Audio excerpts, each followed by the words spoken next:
everyone, this is Susan at EVPL Red Bank, and today I'd like to show you how to knit with household items. So all you're going to need is a pointy stick and some string. It really doesn't matter if it's even a stick, as long as you make sure that you're really careful with something that's a little bit sharper.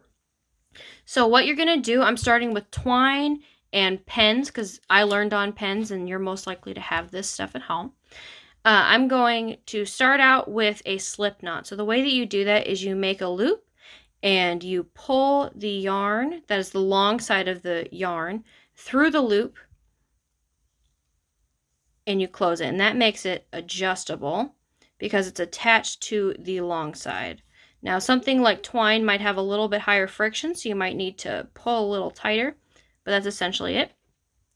You would put your needle through that yarn, and what you're going to do from here, once you've tightened it up to the needle size, is you are going to cast on. So the way you do it is you pull your yarn towards you, you twist it away, you put it on the needle, and then you pull tight. And that's really all you got to do. So towards you, twist away, on the needle, pull tight. Towards, twist away, on the needle, pull tight.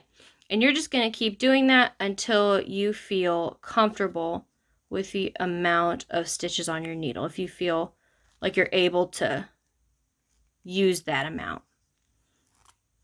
And so once you've got a good amount started, you're going to switch hands and you're going to practice your knit. So what you do is you take your stitches and you choke them on up towards the point. That's going to give you a little more room. And you put your needle this way through the stitch. So you're going to the needle through, and then once it's in the back, you are going to wrap your yarn around, and essentially you're going to maneuver this stitch through this stitch. Let me show you. Just like that. And then you're going to take this old stitch off. So you're going to do through, around, back through, and then off. So in, through, around, and off. And you're just going to do that all the way down.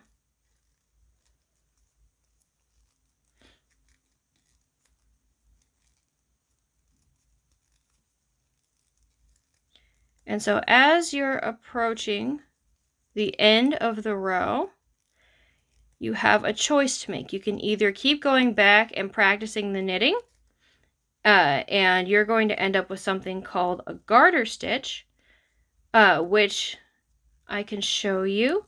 Once we've finished this row, you're going to have your first row down.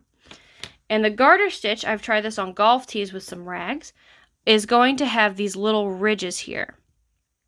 And it's not going to be as smooth as you would see on like a sweater or a sock, but that's a really easy, just knitting all the time back and forth stitch.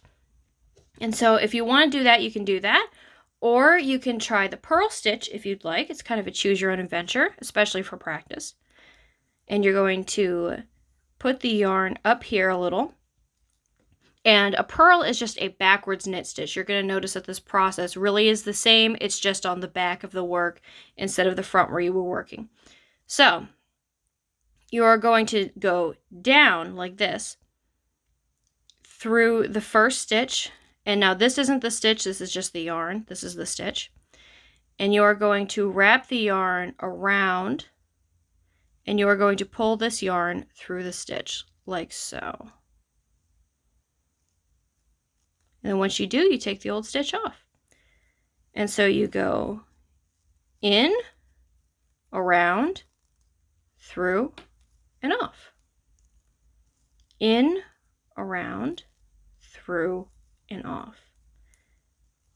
In, around, through, and off. And it's the exact same process all the way down. And once you feel comfortable with your knits and or your purls, you could even try alternating them in patterns. There's all kinds of different stitches you could try by just combining them. It doesn't even have to be one row of each. And so if you do one row of each though, it's going to end up with this slightly smoother fabric, doesn't have those ridges. And it's going to look a little bit more like you'd see on like a sweater or a sock. And so once you've done either or both until you're comfortable or you want to stop, you're going to bind off to finish the project. And so what you would do is you would knit 2,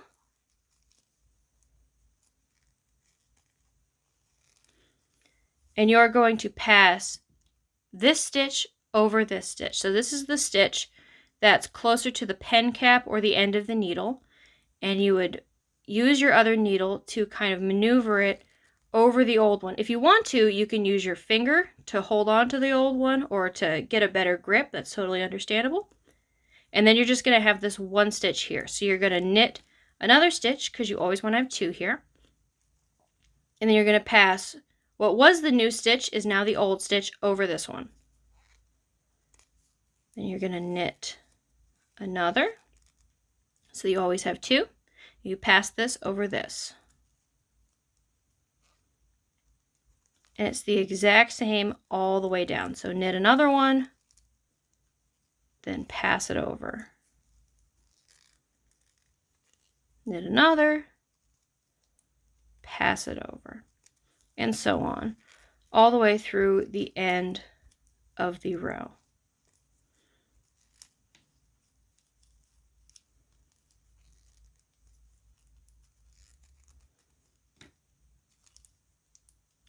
And once you reach the end of the row, you're going to knit that last stitch, and you're going to pass this stitch over this one.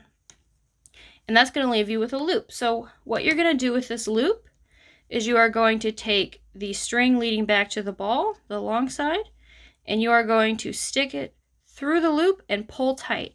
And now if you want to do it another time to make it secure, that's fine. And you would just snip this excess yarn. And if you want to, you can cut these ends a little bit closer. You can weave them in, but it really doesn't matter. Now this project doesn't look like much because this is just a practice swatch. But if you want to keep going, you could make a pot holder, you could make a coaster, you could make a scarf, but I recommend something a little bit softer than this. The sky's really the limit on what you can do for your first practice projects. We'd love to see what you make, though, if you do try this. It's EVPL Library with 1 L across all platforms. If you want to follow us, send in your projects. We'd love to hear from you. We hope you're safe and well, and you have a great day.